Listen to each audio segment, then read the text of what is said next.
Hi, welcome to D10tion, where we pretend to know what we're talking about when it comes to D&D. I am your host. I got crumbs in me beard, Tristan. To my right, we have Sam. Who's got a flask? I don't got a flask. What are you talking about, bro? And to my left, we have Brandon, my table, my rules. And that really ties into what we're about to talk about, which is table rules. And we've talked about a lot of different things, everything from role-playing to the beginnings of making a character. Table rules are, in our opinion, I think, very vital to a game. So we're going to go down our table rules and talk about other ones that you might see show up. Now, with ours, it's going to be kind of different. Our table rules are much more geared to the fact that we do live stream our sessions. There are some ones that are fairly good for all table rules, which is why we'll also discuss some other table rules that we can think of that you might see show up. A lot of these, though, are very specific. Ours are very specific towards our situation, but again, we will talk about other ones. So I'm just going to go down our list. We have 10 major rules for ours. Number one is all cell phones and devices should be set to silent and put away during recording or live streaming. Cell phones have become a very vital thing to us. And we have the thing where, it's, hey, emergency calls or texts are acceptable. Right. Now, this isn't a solid rule for some part. Silence, yes.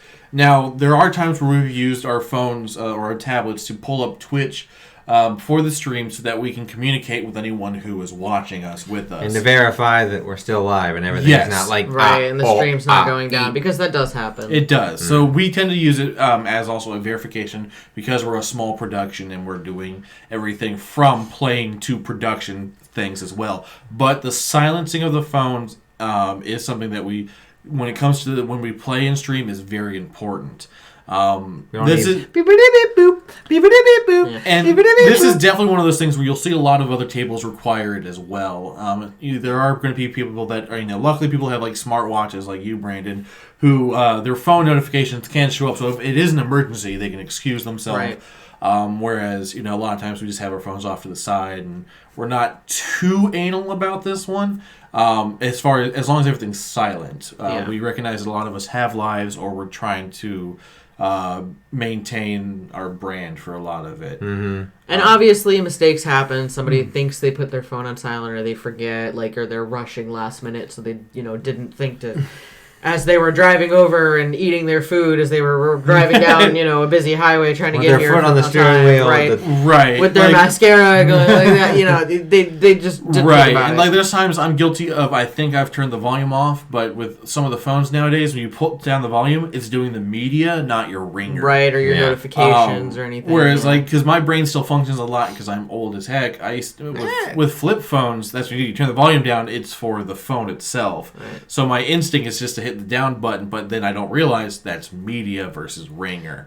So I always go just silent, go to from alert, go to vibrate to silent. Yeah. Right. Nothing, because I have this, so I don't need it. Right. So yeah, cell phones again. This one isn't we do try to strain for silent mode. Now, I should emphasize with these rules, it's not really. It's like you'll be punished for breaking the rules. Yeah, every time your phone rings, your character will take 1d20 of damage. Oh boy! So we should keep that in mind. These are just general, we're trying to develop manners for tables. Right. So number 2 we're going to go into is conversations and side conversations should be kept to a minimal and preferably limited to the D&D campaign. Hey, Brandon, did you catch that show? Oh, yeah, the one about the dude who solves crimes? Oh, yeah, and then the guy, and he's just he's a dog now. I don't even know how that happened. But he still solves crimes? Oh, my God, that was great. No, I know you're asking for initiative, but we're having a conversation here. Now, wait, what was the name of that town we need to head to? Who are we fighting? Now, the subsection of this for ours is microphones are very sensitive. Again, this is where we are definitely playing with streaming and microphones are picking it up. So even if you are whispering, especially with a more powerful microphone, even if I lean over to whisper to Brandon, the microphones can still very much pick up our conversation. So if you have to whisper, you lean and cover because I'm literally blocking the sound. So that way you're like, hey, Tristan, you look really pretty. And he'll be like, I didn't catch that compliment. Please tell the class. Now, again, this is one of those ones where we do it mainly for the fact that we are streaming and we're trying to maintain the fact that we are playing D&D as essentially a show for people to watch and enjoy. But I think it's also a good one to have at your standard table, too. And that's I think true. it sort of... Outside conversation kind of break the immersive quality of the game and kind of get players off track. Players can miss important topics or important names or things, miss certain aspects of deals that they're making with demons that could come back to bite them in the ass potentially. Right. So. Now, and that's why we also say bring it to try to keep it to a minimum, because an off-color joke or a reference to something, especially if you're not live streaming this, if you're playing with friends, it's a little easier. We had this before when we started streaming. Like, again, keeping it to a minimal where something happens and I can make a reference to another player.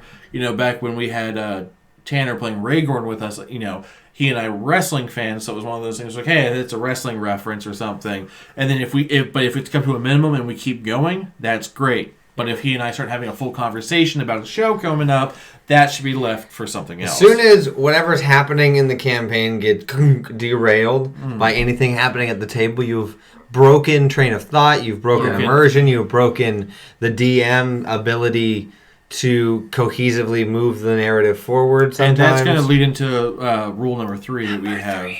Number 3 is when the DM is talking, people should be listening and not interrupting unless it's for game purposes. Of course, the example that we use is if the DM is talking and a player wants to cast Zone of Truth when the baddie is talking. Yes. Now, again, this is where immersion, especially, again, respect for your DM is a big thing. Right. And the DM is working hard to convey the story for us to get immersed into. It's a role-playing game. If you have people talking over the DM, that's not going to work. This is a pretty standard rule that you will see done over and over again. And of course, we try to emphasize it because, again, microphones are sensitive, and if we're trying to develop a show that we're streaming, people need to hear the DM. But even if you're playing by yourselves, just a group of friends, if the DM is talking, a good general rule is be quiet while he's talking. Basically, if you're not doing something that affects in-game play, like as far as, like you said, if a baddie's monologuing and let's say Cal has Zone of Truth and she's going to be like, I'm going to cast Zone of Truth in the middle of him saying something, that's affecting gameplay. That's going to change what he's doing as a DM, as that character.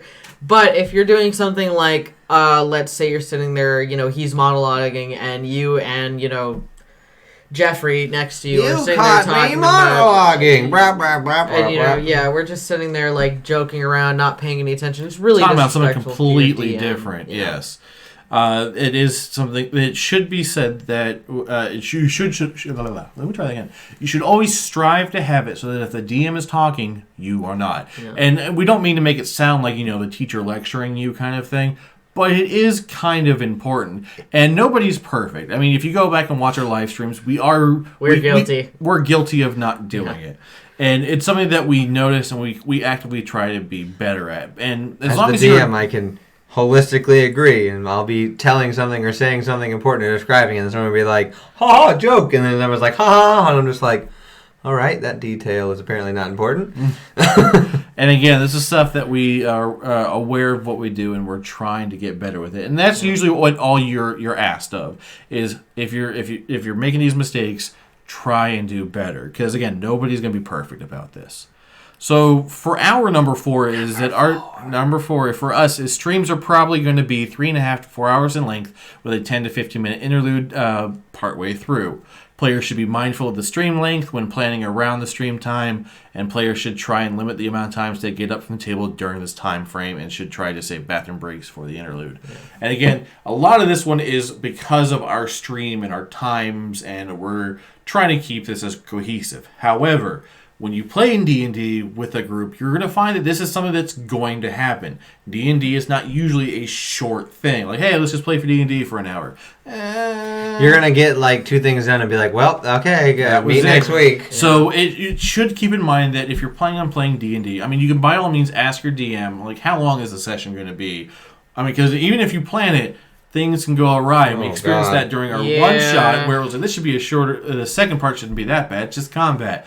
And then it went on for another 2 hours than what we were kind of planning. Yeah. I mean, and that's hard as a DM to always give a straight answer on time, but you can at least try to plan it, like, objectively. Well, they should hit this thing by this point, And as an experienced DM, you get the flow of it. After so long, you figure out what your players, how fast they do things. You figure out how to motivate them, how to push them, and that can help you establish part of your table rules. Like, okay, with how you guys play and how things are happening, it should take to get to a good point. This long, right, or this many hours, or this many sessions, right. And again, you should be mindful of getting up from the table because it can be distracting. Because again, immersion is what a lot of people try to get into. And of course, if you keep getting up, you might miss something vital from either your party or your DM. And so, unless you're fine with missing that, if you're totally fine with it, that's up to you. That can totally bite you in the butt. You could get up and the plan could be like, this is the plan, and your DM's all right. It's going to be like, all right, you can't discuss that with the player who left because they weren't here for that. So we don't want to go over that 15-minute plan again. And we should say, like, sometimes it's fine, like, if you're turning around to grab something that's behind you. Like that's different. That'd be like me doing this right now. I can still interact and hear you. It's just... Right.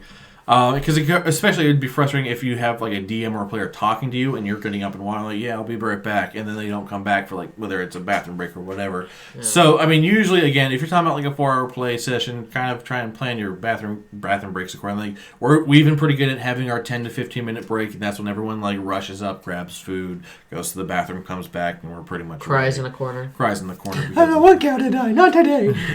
I've only did that like twice.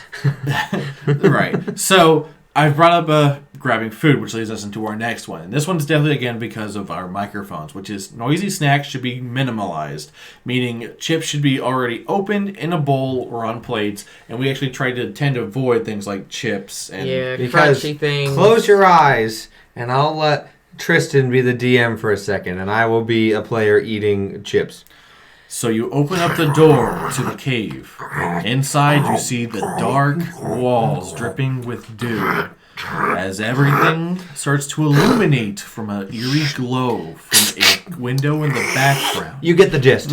I was like, if you're eating sun chips, I did not exaggerate. That's exactly how sun chips are. Or Doritos, dear God. Right? Yeah. So it's pretty much, especially if you're the player eating, when you crunch things, literally your head... All you hear is the crunch you do. Yeah. Now, again, a lot of this is due to the fact that our microphones are right in front of us and they are very sensitive. Yes. However, noisy snacks can still be disrupting to a regular tabletop play. Right. So just imagine one of your players is either dying, been brought back to life, or something epic is happening. You're having like a horrifying, like tear-inducing moment with like you're reunited with your long-lost friend, and there's Josh over there munching away on his sun chips, just cracking open a Mountain Dew, and he's like.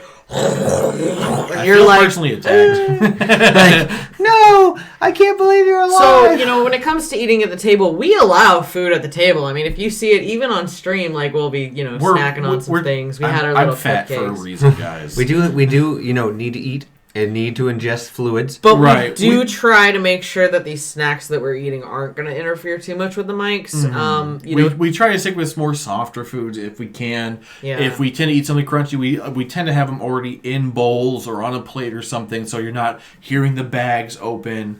We've been pretty good with that, and again, you'll find this again because the immersion. You want to be able to hear things, noisy snap, and again, everything comes with a little bit of wiggle room. Especially if you're in combat, you might be fine sometimes. Yeah. Like, I hit it, crunch, crunch. And you're like, all right, cool. I mean, you also might encounter every DM's different. Some DMs might not allow food at all, so that's kind of up to them. Right, and we'll go over some DMs are a bit more strict about things after we get through our list. You're right. I should be like them. We'll get to that though.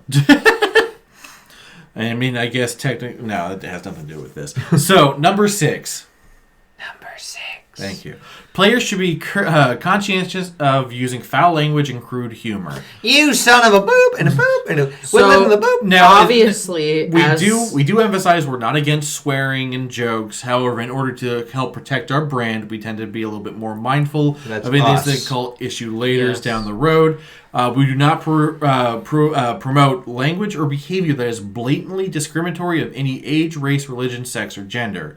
Now, again, we are building a brand. That's a twofold. We don't want to be, those guys. Also, we're technically a business, so we have to do that. Right. So there is that kind of aspect. However, there should be something... Because like I said, we swear. I'm raised by a sailor. I swear.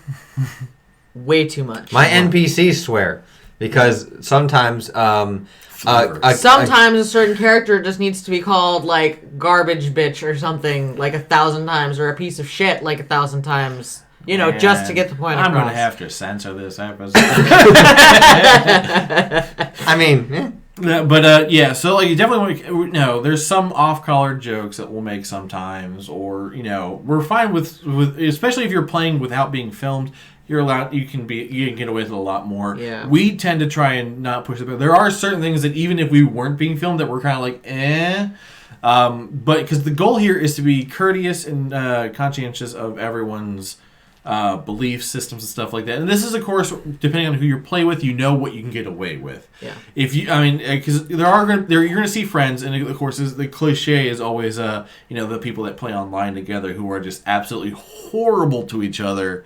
But it's just the kind of group of friends they are, and that's fine. So you may find yourself, if that's the kind of group of friends you're playing with at the table, it may be different for you. Yeah. But you need to make those boundaries apparent. Right. If when you're starting or if you're making a table for the first time, those boundaries are important because it can easily be one sentence, one word, one thing spoken that can make somebody be like, I hate you. Yeah. Right. And I think that this is actually an important one to bring up, especially if you're going to stream. And, I do kind of want to delve a little bit into this because we had kind of talked about these table rules as a group. And, we had somebody mention, why are we catering to everybody? Like, this thing doesn't offend me, and it's targeted at me. Like, so why should I hold back from saying it or, something like that? And I think the thing to consider is that, like, we are on stream, and there are certain things that I know that me personally, I'm not comfortable with, like, everybody thinking that, I feel a certain way about a certain gender or a certain race, so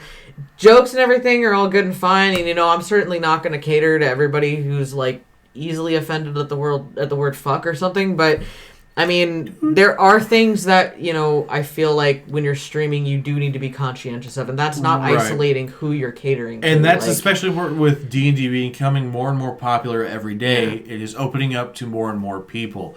This is where you're finding, and this is where, stereotypes and cliches and kind of, more and more theater people are getting into D&D, and there's the traditional theater group tends to be very big into the LGBTQ plus people. They tend to be leaning a little bit to the left.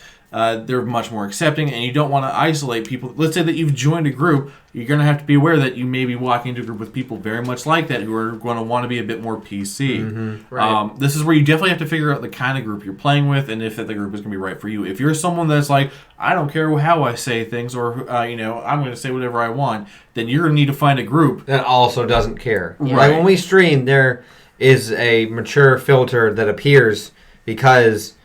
language. We want language. There's context. There's things that happen. Racy comments, some suggestive language, some more descriptive gore, like what happens. Yeah. Like you want to be in a place. It's a game. You are voluntarily doing it. You don't want to be put into a situation that you're uncomfortable or making people uncomfortable. Especially if you're thinking about streaming.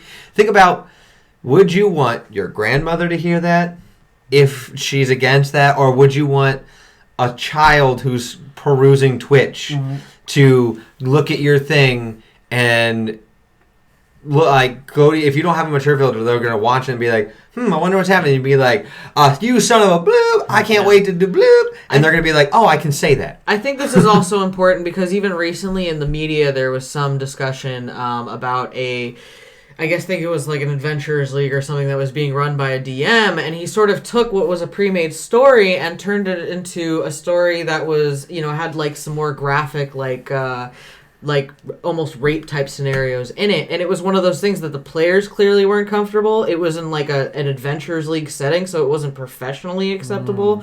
Like, so when you're playing with a group, it's not just all about like the joking fun stuff. It's about like who are these people, what's the context, who's comfortable with what, because you don't want to make this a bad time. You want this to be like a fun time. Sure, you want there to be frustrating, annoying, disappointing aspects to it because that's just kind of the nature of the game. You want to make it a real life experience. You want the sadness or someone getting mad. Like, let's say they see somebody with like 10 gnomes in a cart pulling like a slave cart. You want them to be like, that's not right. Yeah. Like I'm angry at that, but you don't want to make it be like, haha, they're so dumb, and like make that dichotomy where it's now, like. There's definitely someone said there's nothing wrong with as a DM or just as a table in general, because a lot of these rules should be discussed as a table. Right. Yes. As a and I'll talk a bit more about that at the end, but there's nothing wrong with having you guys discuss hard lines that you will not cross. I know one of ours that we talked about, and this is kind of a weird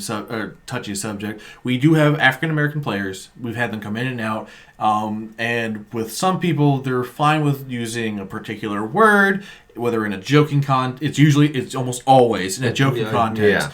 But that was one of those things where we were like, as a table, we agreed. That's a line that we don't want to cross. Certain words like that, we were like, you know what?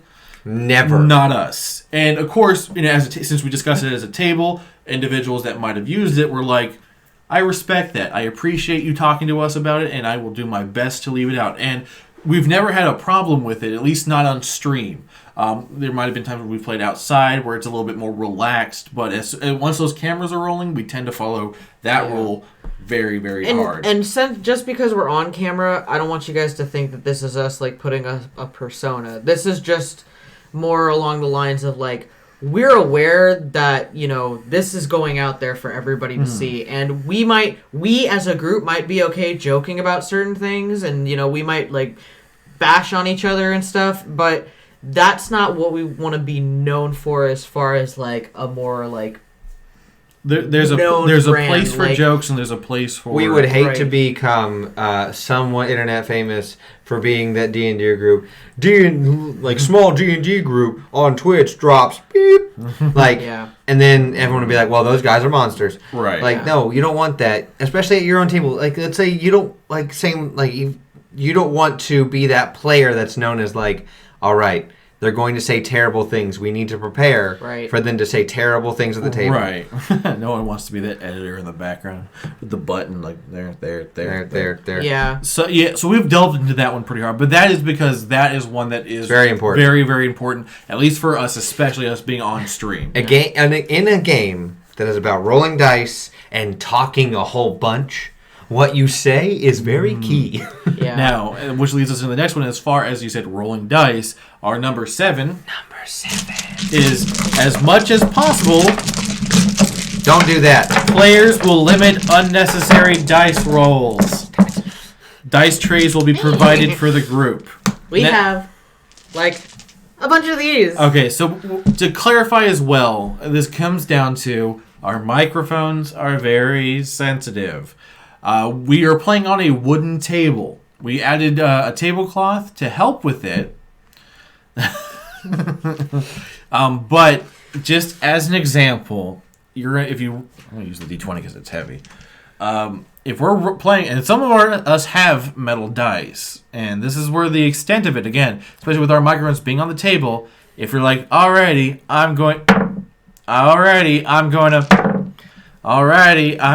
or if you're going to do, Craig, gotta get the bad rolls out.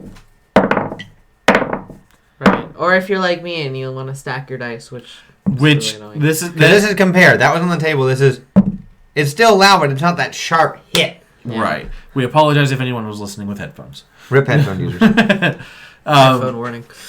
Yeah, I should have. But unnecessary dice rolls can be just as distracting as side conversations or crunchy chips. Right.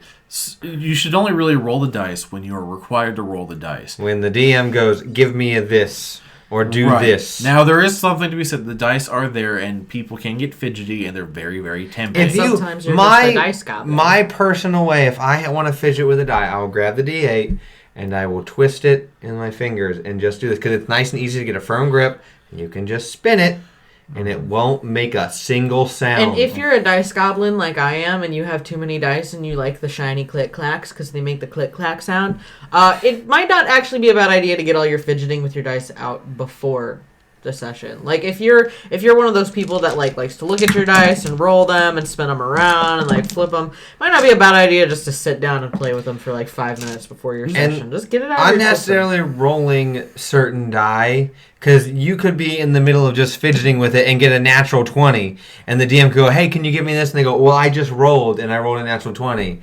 That is pushing a line. That is not acceptable. That is skirting around. You could have done that until you got a natural 20. And I just left rolled it. Yeah. And then just left it. So for us, a general rule of thumb is don't roll the dice unless you're supposed to. But my sparkly gems. Right. But again, a lot of it has to do with the fact that our microphones are very sensitive, and we're trying to be respectful of players, which, ironically, is number 8. Number 8.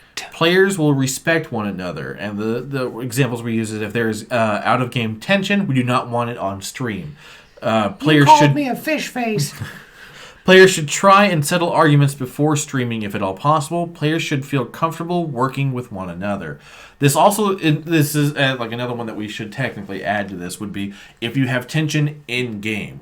If you're being aggravated by another player for one reason or another, that should be settled out of game first and foremost, and discussed. If you need, sit down with the players in question and the DM. And talk it out. Right. Now, because again, these are games that you tend to play with friends, and you may get put in a position where you're playing with people that you don't know. An Adventures League, or you just joined a random group, or... And it will come down to something that we'll discuss in a moment, is that the DM kind of is the authority figure here. If you are having disagreement of how something is played, whatever the rule is or whatever, talk to the DM. Because even if it's someone who's like, how can you even do that to me? I'm blah, blah, blah.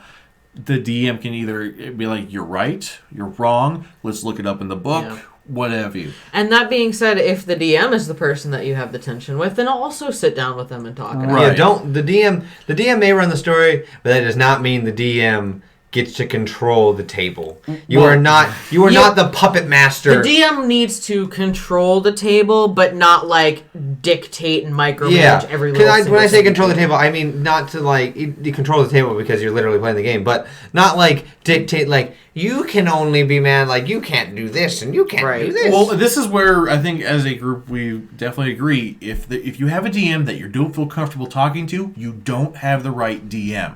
Yeah. And again, we've emphasized this over and over again, and I know we do. It's going to happen every episode we talk about a DM. Yes. Yeah. Find a DM that's right for you. Right. And I think because I think for me, that is the absolute basis of if you're starting to play D&D, before you do anything else, find a DM that works for you. Find one that you're comfortable talking to, whether it's a tension, a ruling, or you're looking for help. And this is, again, we're supposed to be respectful of one another. So you're trying to make friends, or these are your friends. You're having a good time. And this is where you're going to find out if you can even play with other people. Because we've talked to players where they're like, yeah, my friends and I are going to start playing D&D. And they find out, I can't play D&D with these guys. Because sometimes it doesn't translate you're playing, Xbox or PlayStation Online. You guys are trolling one another and try to bring that to D&D. It doesn't work. That continues. That's that, and then if there's out of game issues, do not let it affect. If it's not resolved, do not let it affect the story. Do not be like, well, they were mean to me, so my character is now going to in game try to ruin them. Right. Because that is unfair to the other players who are not involved, unfair to the DM, and unfair to the two people involved. You're cheating yourself. Yes. Not only that, but I mean, we have this interesting position where 4 of us are in relationships with one another. Tristan and I are married, and Brandon and Hannah are a couple.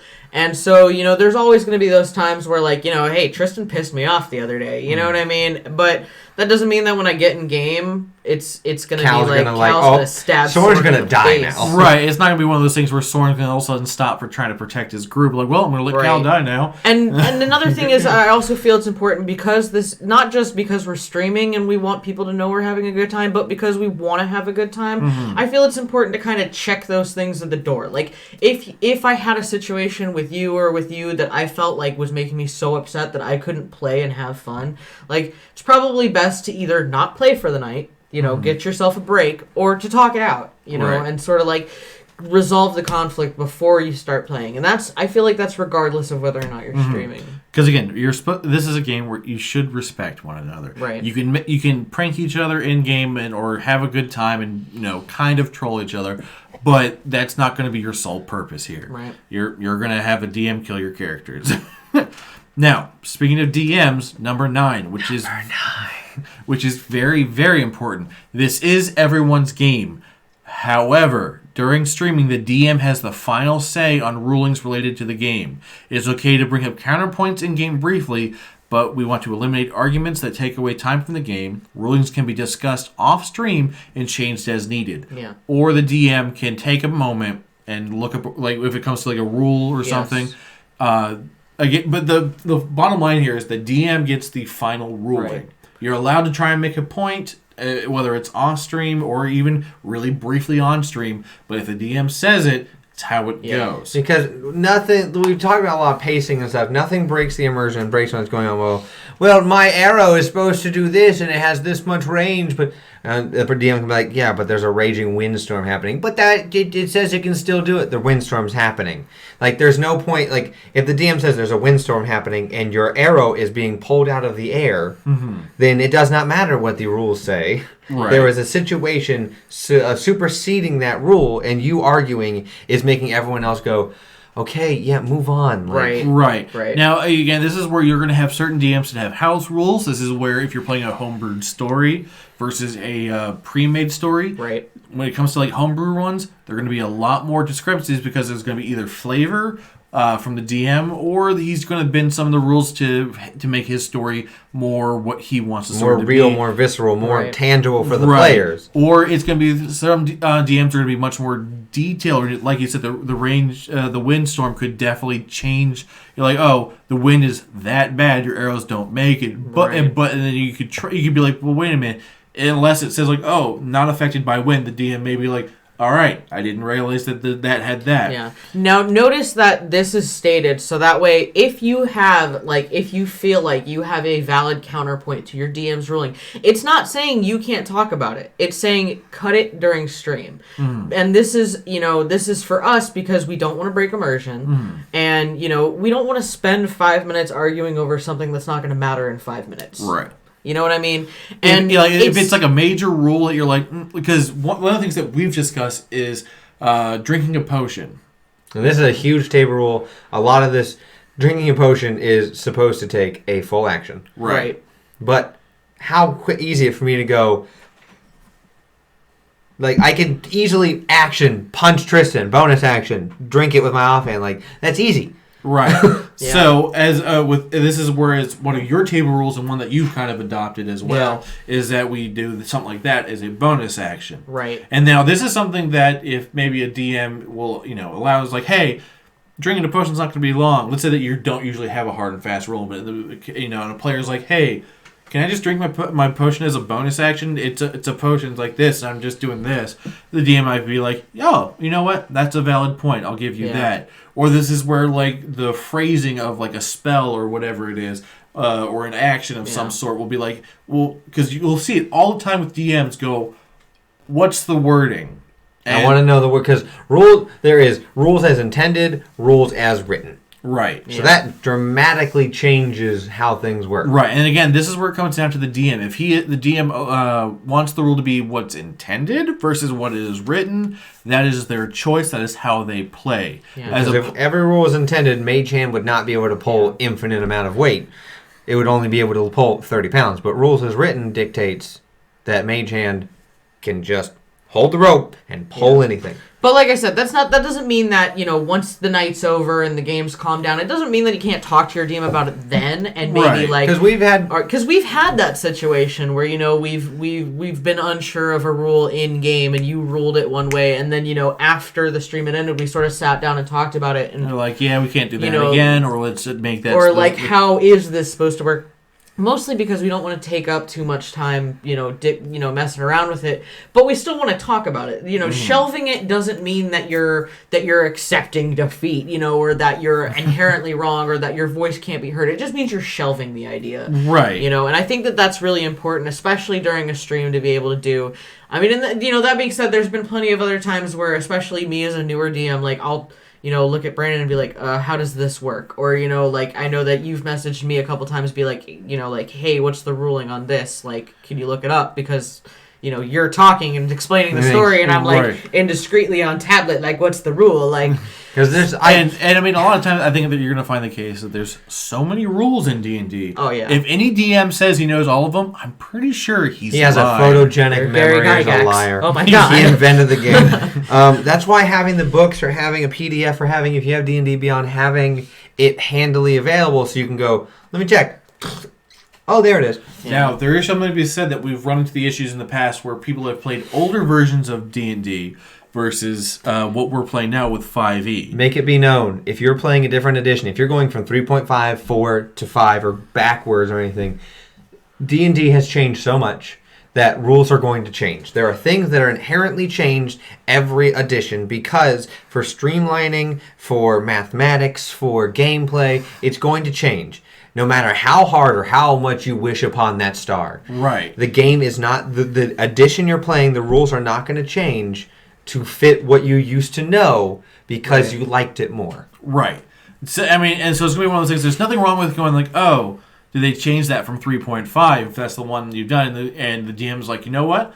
Let me double check that. That's great. If the DM's like, yes, they've changed it because they're aware of it, or the DM, as a DM, I imagine you'd be like, we're going to go with what I've just said, because I have the final ruling as a DM. You should respect it. We'll look it up after the game, and if I feel that I need to change it, or if I, as a DM, feel that I like that rule better, that's up to the DM. And I feel like as a DM, having sort of delved into it, a lot of the times, like, if a player brings up something and, like, makes a quick, like, non-confrontational, like, somewhat valid argument for it, I might sit there and think about it for a minute, and it might not be how I always rule, but it might be something like, you know what, for this situation it makes sense. I'll allow it. You know what I mean? The only time I believe you should stop gameplay, verify the rule, is if it's for an action that is a game-changing moment. If it's going to change your game, if it's going to break it, if it's going to, like, just destroy, then stop and take a minute and verify yourself. Because the moment you say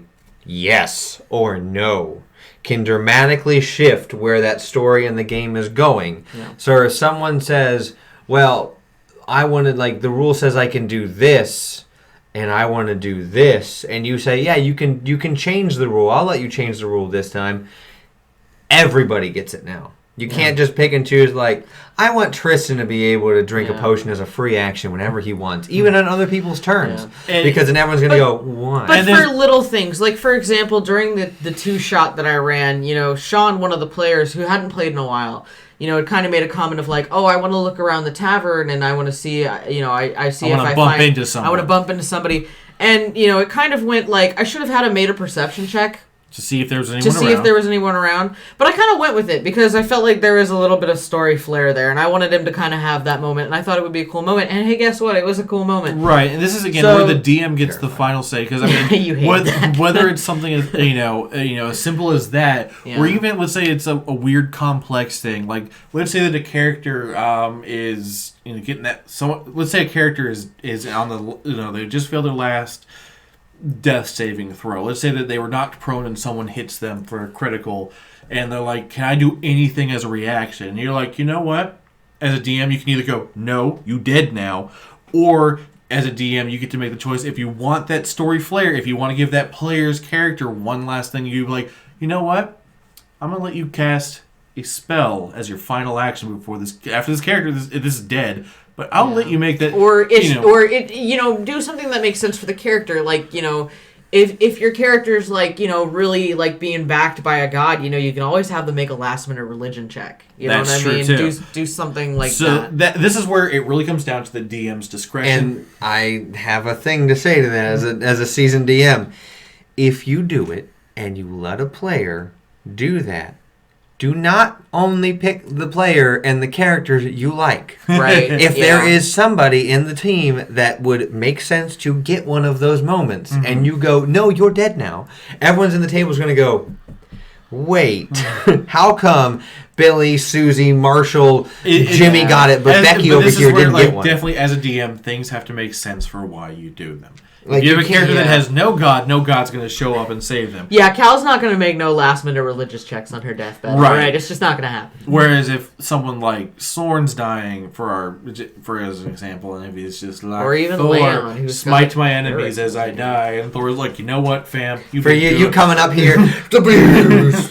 Then yes, then that could make sense, and then I think as players we'd be like, that makes sense. Right. And everyone would be like, oh my god. But it would be really weird if all of a sudden Soren got saved by, like, I don't know, a demon. Right. Well, the way this goes, they're like, Well- oh, you're a Well, good but asset. you know what I mean? Like there's certain things that just I don't think would make a lot of sense. well, like if a god had story-wise. saved Cal on her deathbed. But Yeah, like, that'd be really weird. That wouldn't make sense. Yeah. Right. But I mean, the bottom line to that rule is the DM is in charge of Yeah. that. Whether you agree with the rule or not, you're allowed to state your opinion, but the DM is still technically in charge. Yeah. And there's going to be rules that you may not agree with. There's going to be rules that you want to change, but you can't. That's kind of how it works a lot of the And time. if you want to change the rules, then hey, guess what? Just start your own Be a D&D group DM. and be a DM. So- and then you have to deal with everybody challenging your rules all the time. So this is going to bring Have us. fun. It's a vicious cycle. This is going to bring us to rule 10. Number 10. And this is our last one before we'll start talking about some other things. Number 10 for us is players should limit outside distractions and maintain focus on the game. Now we have a couple of things to clarify that. As an RPG, it's more fun for everyone if everyone is mindfully participating. Players should not be on social media platforms while streaming unless it's predefined way to help boost the brand. We understand we have lives outside of the game, the stream, and everything else. Work follows us, problems follows us, home life and stuff like that. That's okay. We just need to deal with it the best way possible. Right. We want to try and keep the focus on the game as much as possible, especially for us while we're recording. If someone is having issues focusing on the game or think that they will have an issue focusing, discuss with the DM ahead of time, or if the mid-game, do it quietly. Maybe use something like a text or something. Send a message. If anything, if it really comes down to it and you need like a code word between you and the DM to be like, hey, I have to step away, make one. That's fine. Just be Right. like, my character is really in the mood for parsnips. And then the DM will go, oh, then you can go find some over there in the character. Just in the middle of combat. Oh, yeah, you find some parsnips. I mean, maybe be a little more tactful. But yeah, It really depends on the situation. We may just see... for us, it was that we may decide that excluding the PC from the stream that night would be the best course of action. Yeah. This is where someone's like, you know what, I just had a rough day. I'm really not going to be able to focus. Or like, you know what, we'll make a reason why your PC can't be there. Yeah. Um, I mean, we all go through garbage. We all Right. have our own stuff going on in our lives. And there are times where it is hard to focus, and we want to put the player's mental health or their well-being above the game. Right, which is why we definitely make sure that we say this action would not be as punishment, and there will not be punishments for having to make these decisions. This is where you put yourself and your personal business first.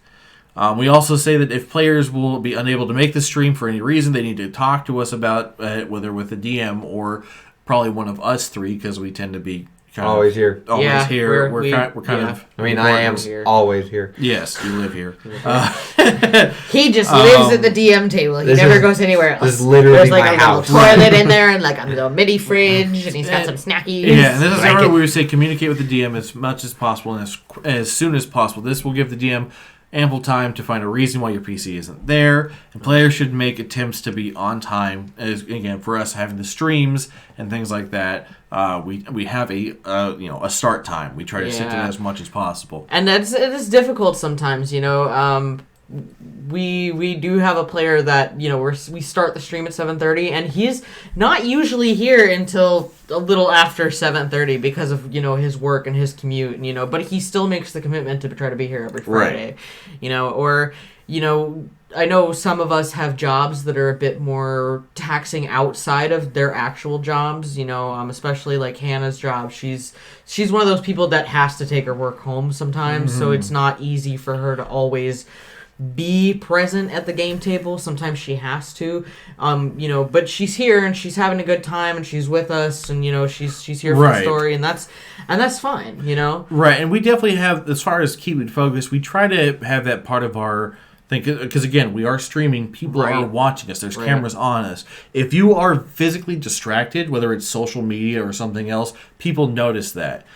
People see that you're not paying attention. If you don't care, Why would I care? right, exactly. So we try to get it so that we stay as focused as possible. And again, if your character has to be missing for whatever reason, that's great. We just want to have communications with. Yeah. Now that is something that's going to kind of, because those were our 10 rules, so that's going to kind of lead us into some rules that you might see some DMs said that maybe we don't really agree with, but again, we have a different way that we like to play our tables.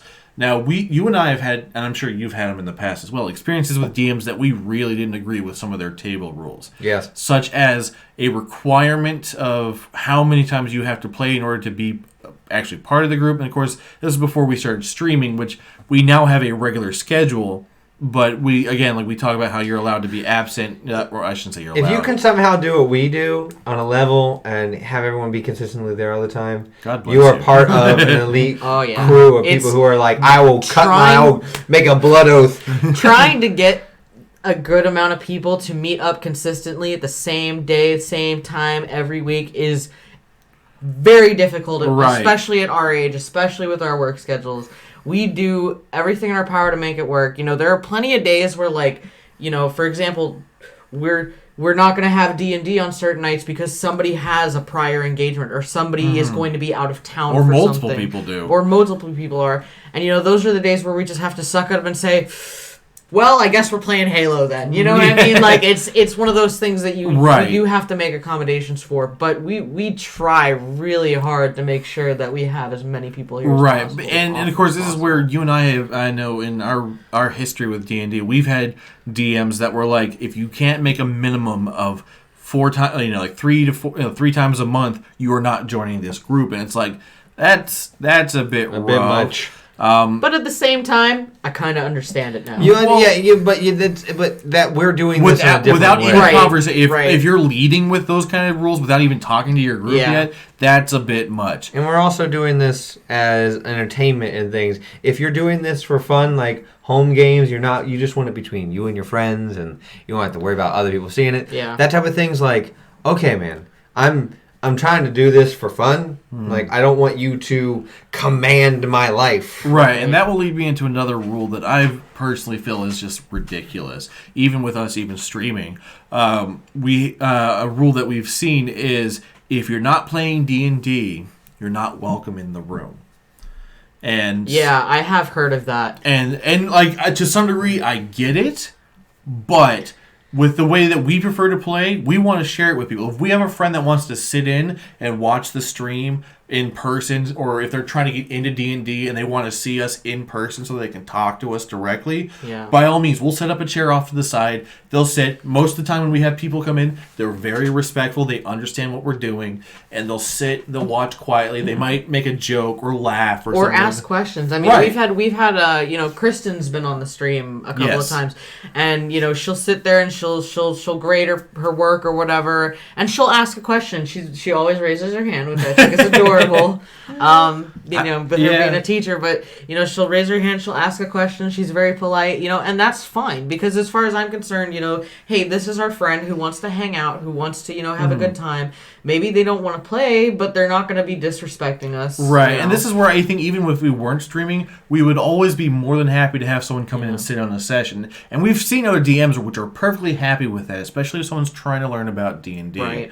I mean, because we've also had Nancy, the person who's doing a lot of the art for us. Artwork coming soon.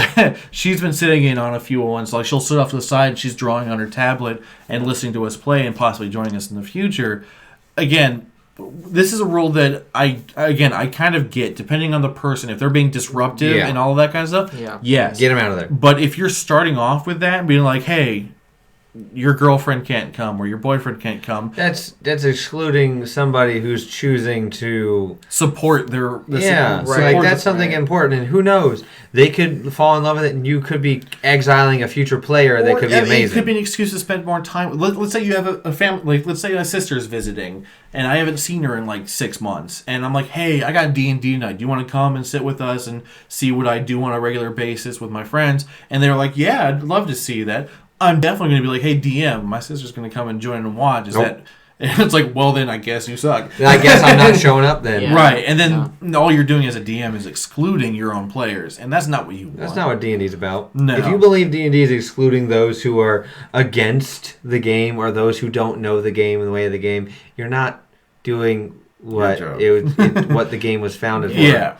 The game was founded to bring people together for a shared experience, and literally by shutting people out, you're doing the opposite of that. Yeah. So those are some of my red flag ones that I've seen in my past. How about you, Brandon? Because you have a wealth of knowledge that I've been DMing most of it, so the table rules have been mostly mine. Right. I mean, But you've talked to other DMs. Yeah, there's some table rules that I get,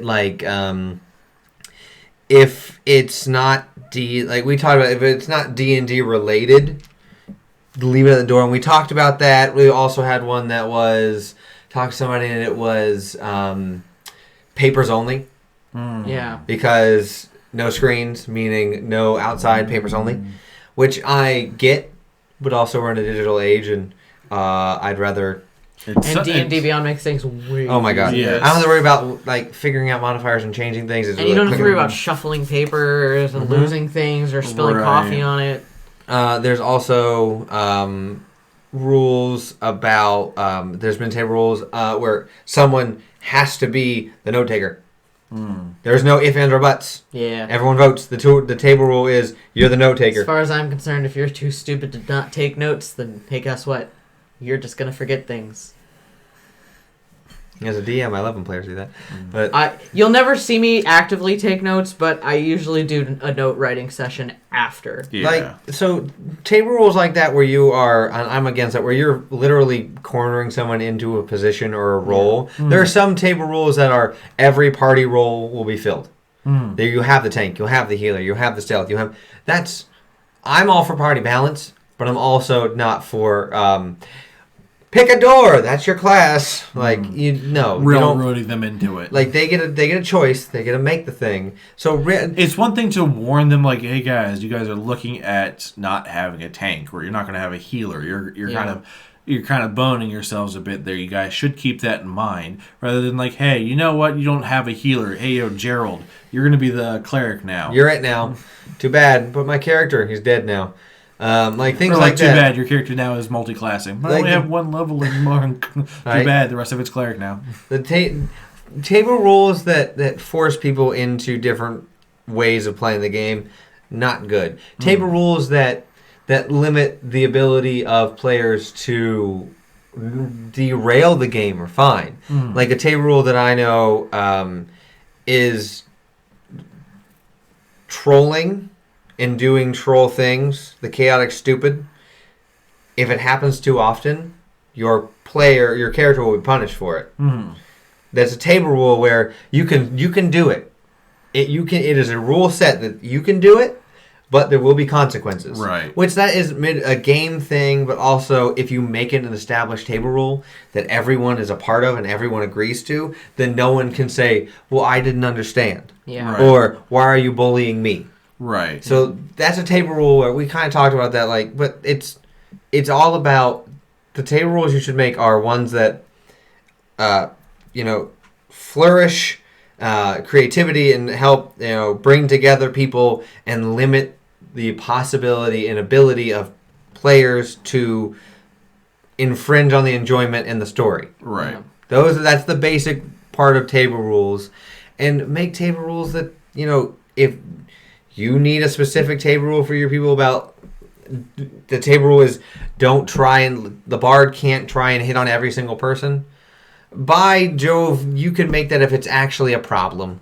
Yeah. If there's something that's going on in your campaign there that's story relevant, let's say that Cal, continues to just always be drunk all the time, and that turns into an issue for the party, you can very well make a table rule that says, okay, Cal can't drink anymore. There's table rules. I think with our DM, that would be less of a table rule and more of there's consequences. There's table rules can change based on players, based on your campaign, based on characters, because one player could know how to min-max their character to death, and if you want to minimize that, it's kind of railroading, but you can say make interesting characters, not Yeah. powerful ones. That's more of a DM table rule for the sake of the game. Now, that could be a highly contested rule, but it's still a thing you can discuss and potentially make a rule. It's not... Right. You don't have to do it. It's not like because the DM's like, you have to make an interesting character. You can't min-max. You have to be like, yeah, no. And like... Well, yeah, this is definitely where you run into the difference of some DMs are going to say, like, you roll for your stats. That's the stat you take. Versus... Here's a standard array. You got to pick from those numbers. And that's all it. Right, to or be even us, we tend to do the roll 2 sets Yeah. and pick between the two. And if one of them, if they're both really, really bad, your DM might be like, all right, give me one more. To be fair, though, and this probably isn't for every rule or every DM, but chances are the rules have been there for a reason, though. Like, there's the DM's come across a situation where this has been an issue, so that's why it's there. Like the lone wolf. I've had table rules where no lone wolf archetype, no They don't last. edgelord, no super last long. snooty rude to everyone. Because They don't those last long. those archetypes exist. They can exist. There's rules. Those rules exist because somebody will take the ability to do that, and then run 10 miles, and then your campaign is now like, poof. Well, and it's one of those things where a lot of the whole point of this is that your character is developed. Yes. So if you're like, I'm the lone wolf, and then like nothing There's changes, no like, growth. there's nothing. Yeah. No one Yeah. cares. And before I hit a couple other ones I can think of, do you have any red flag rules that we haven't hit? I mean, I've heard, not necessarily red flag ones, I've heard of some kind of silly ones. Like, I've heard of people being like, okay, you have to have props, or like, you can't have props, or like, you can't wear, I've heard ones for streams, like, you can't wear certain color shirts. You can't wear brand things, which that makes sense, but also like, Yeah. Yeah. I mean, there is. I mean, especially with clothing, you tend to be fine with any kind of brand. I mean, I haven't really heard necessarily red flags as much as ones that I'm just like a little just like silly. you're nitpicking me. Yeah, yeah. So I just want to hit on a couple more that I can think of that might be something that you might want to look into. Table clutter. We try to keep the tables relatively uncluttered. I mean, we'll have props and stuff on there, but we do tend to have drinks. Everyone wants to stay hydrated or hydrated. And we've actively gone to minimize the amount of clutter. Like, we try to make sure that instead of using like a full-size laptop, people are using tablets. Or, if you have, a drink, maybe instead of having it on the table, if it's like got a lid on it, you put it down by your side. Or, if you have a big giant dice box full of hundreds of dice, it's not on the table at all times. Right, or if you have multiple drinks, keeping multiple of them off the table, then only Right. filling the one cup or something. Yeah. Stuff like rolls, if they hit the floor, because again, we play in our, unfortunately, we have carpet underneath of us, but you're going to find places that you play with maybe hardwood or linoleum, whatever. You could, let's say that you roll it off the table. Some DMs will accept that roll. Right, or you may have a rule where it needs to roll in the dice tray or the dice tower.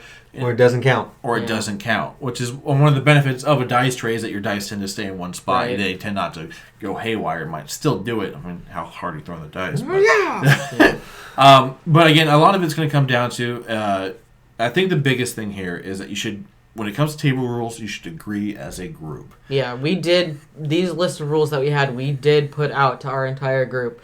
And at some point, we're going to sign We were going to have everyone We were going to have sign it. everybody sign them, but, we all did do a verbal agreement on these. Right. Again, we talked it out. so definitely when it comes to table rules, discuss it as a group. As a You DM, don't have to sign them. That's just us. Yeah, That's just no, us stream stuff. that was just me being anal retentive. You don't have to sign them, but having everyone verbally agree and everyone being there to be like, we're checking each other. Right. Like So that way, if it ever does become an issue, we can be like, hey, You we talked signed about these. this, we agreed it, everybody heard us agree to this, like, what's the deal? issue now? Yeah. Right. I mean, because again, this is where you need to find the group and a DM that work for you. And if you guys aren't discussing these rules as a group, or if you're going to this without understanding how maybe your DM or the table works, you're putting yourself in a bad position. So especially if someone's joining a group or even talking like, hey, I want to come join you guys for D&D. It sounds like it'd be a good time. As a party member or a DM, it might be a great idea to be like, hey, that's great. Just to let you know before you get them part where you're like, just before we go any further, these are my table rules. Are you okay with these? Yeah. And again, so it's all just about communication. Table rules are there for a reason. It's like any other like board game where you might have house rules or whatever. House was a whole different discussion. We can talk about that in a different episode. Yes, but communicate with each other, and everyone should agree on it. And there might be a thing where you're outvoted, and if you can't get over that outvoting, then you need to leave. Then you need to leave or just shut up. I also think that it's healthy, by the way, if you really find that maybe you're having an issue with a certain rule, or maybe you do feel it's ridiculous, and let's say maybe initially you were comfortable with it, but then going along playing with it, and then after a while it's not for you. It doesn't hurt to bring it up to the party and be like, hey, I thought I was going to be cool with this, but not so much. Can we revisit this subject? Right. Do it respectfully, not just be like, I don't like this rule anymore. Right. Because again, a lot of the rule comes down to is you're trying to develop friendships if they're not already your friends. Right. It's part of like being friends with people and being respectful of other people. If a rule is really making you uncomfortable, or maybe you're just not having a lot of fun because of a rule, you can always talk about it, and then, if they're not willing to budge and if you're not willing to budge, then it might be time to part ways. Right. So I think we've discussed our table rules. I think we've hit some ones that were a little and other ones that could be either or depending on the players or the DMs or whatever. So if you guys have any table rules that you want to tell us, if you have some different ones from us, ones that you've seen that you think are outrageously, just no sneezing. Wow, you have How dare you blink on stream? Right. I'll have a story about that later for another time. See, outside of the game. Right. So, feel free to let us know anything that you guys, as far as table rules go, in the comments below. And until we see you guys at the table, this tension dismissed.